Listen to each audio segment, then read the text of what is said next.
Hello guys, welcome to Tech for Everyone, where I'll be explaining concepts in computer science to everyone. So let's look at it.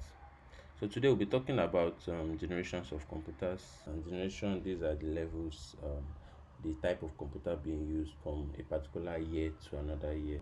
That's what we call generations of computers. So between this year to this year, what are the type of computer? What are their characteristics? How do they look like? So let's dive straight into it. So generation in computer terminology is a change in technology a computer is or was being used. Initially, the generation term was used to distinguish between varying hardware technologies. Nowadays, generation includes both hardware and software, which together make up an entire computer system. In the following table, approximate dates against each generation has been mentioned, which are normally accepted. The following are the main five generations of computer.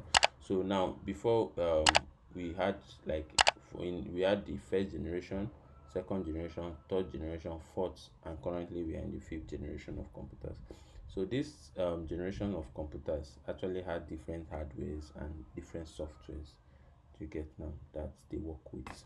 So for the first generation of computers, these are computers that were used between 1946 to 1957.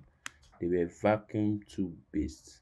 So these computers operated on vacuum. So let's check the first generations of computers out. These vacuum tube based computers. So I'll look at first generation of computers. So this is how they look like. They were very large, like very large computers. And let's look.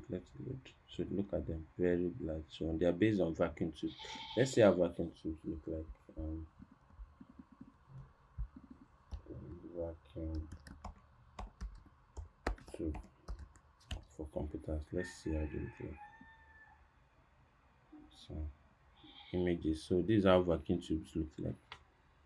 So computers, the first generations of computer were based on this vacuum tube like this. You get now. So so imagine having this vacuum tube as big, as large as this. So all of them are very tiny and they're very slow in processing information. So if you write a program, it takes a longer time than the current computers. Let's dive straight into the second generation of computer. So the second generation of computer started in 1959 through 1965. So and they were transistor based. So let's see how they look like. Let's look for transistor um,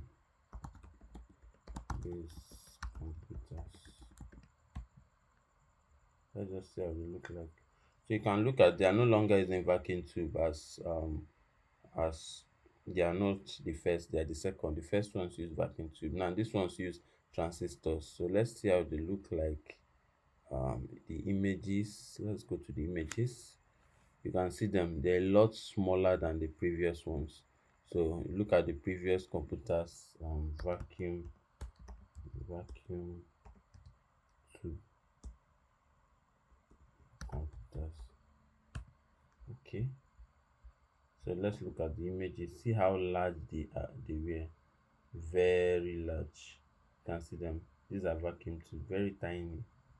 You get, and they were very slow compared to the transistors.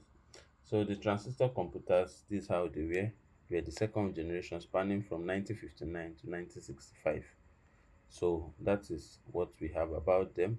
Let's dive to the third generation of computers. So the third generation of computers were used between 1965 to 1971 and they were based on integrated circuits. So let's see how integrated circuits look like. So integrated hmm, circuit for computers.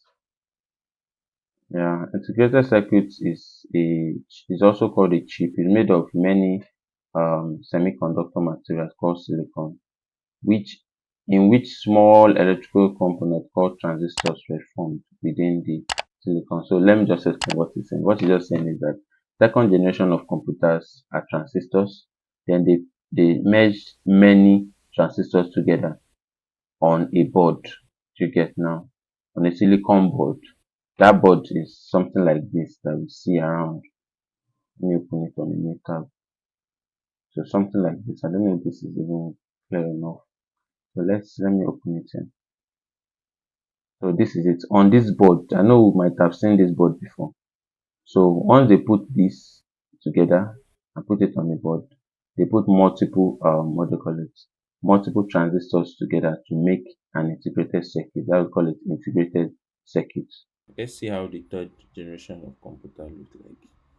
So let's go. Let's see how they look like. Third generation computer. They're based on integrated circuits. So this is how they look like. They're very smaller than the second generation of computers. They're far smaller than that. So and they were used between 1965 to 1971. Integrated circuit based.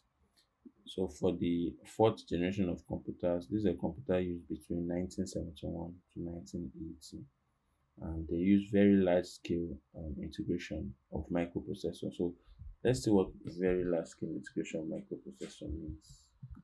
So let's see how it looks like. So the process of creating integrated circuits by combining thousands of transistors into a single chip. So this one you can use thousands or hundreds of thousands of transistors for this to make this work. So it's being used by the fourth generation of computers between 1971 to 1980. So that's for that. Let's see how the computers look like for fourth generation. Fourth.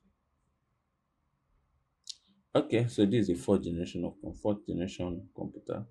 This is a fourth generation here. This is a fourth generation here. Do you get me? So these are how the computers were looking like then. So for the fifth generation from 1980 onwards, that's when we have the fifth generation of computers from 1980 up, and they use ultra large scale integration. So let's see how it looks like. Ultra large scale integration is the process of integrating or embedding millions of transistors into a single silicon semiconductor microchip. So this is how it looks like here. You get now. So millions of transistors. So for the fourth generation, they use hundreds of thousands and thousands of transistors. But for ultra large scale, they use millions of transistors on a silicon board to get called microchip.